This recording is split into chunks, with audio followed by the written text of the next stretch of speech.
मित्रांनो नमस्कार। राज्यातील महिला आणि मुलींच्या आर्थिक सक्षमीकरणासाठी राज्य सरकारकडून वेगवेगळ्या योजना राबवल्या जातात, जसे की मुख्यमंत्री माझी लाडकी बहीण योजना, लेक लाडकी योजना, उद्योजक धोरण योजना, महिला उद्योगिनी योजना, अशा एक ना अनेक योजना सरकारकडून राबवल्या जातात।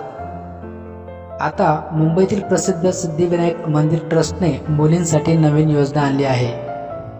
श्री सिद्धिविनायक भाग्यलक्ष्मी योजना असं या योजनेचं नाव असून या योजनेच्या माध्यमातून मुलींच्या बँक खात्यावर 10,000 रुपये जमा करण्यात येणार आहेत। या योजनेचा प्रस्ताव मंदिर ट्रस्टने राज्य सरकारला पाठवला आहे।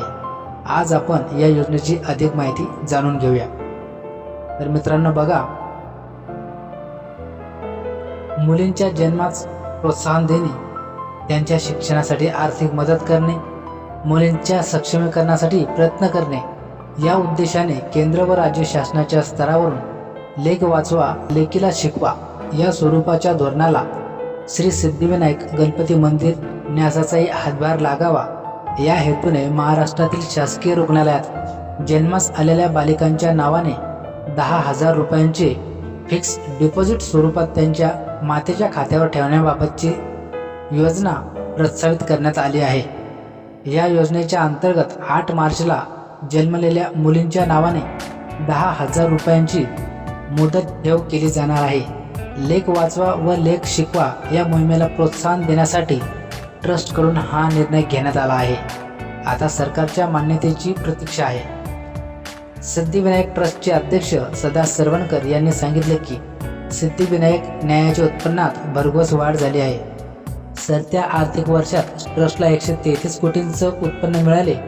मागील वर्षाच्या तुलनेत 15% उत्पन्नात वाढ झाली असल्याने सरवणकर यांनी सांगितले सन 2024-25 साठी न्यासाचे अपेक्षित उत्पन्न 114 कोटी रुपये इतके धरण्यात आले होते।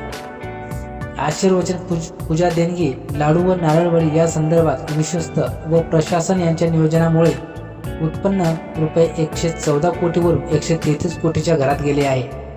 ही प्रशंसीय बाब आहे। सन 2025-26 या पुढील वर्षासाठी न्यासाचे अपेक्षित उत्पन्न रुपये 154 कोटी इतके गृहीत धरण्यात आले आहे। तर मित्रांनो, अशा प्रकारे या योजनेचा लाभ आपण घेऊ शकतो।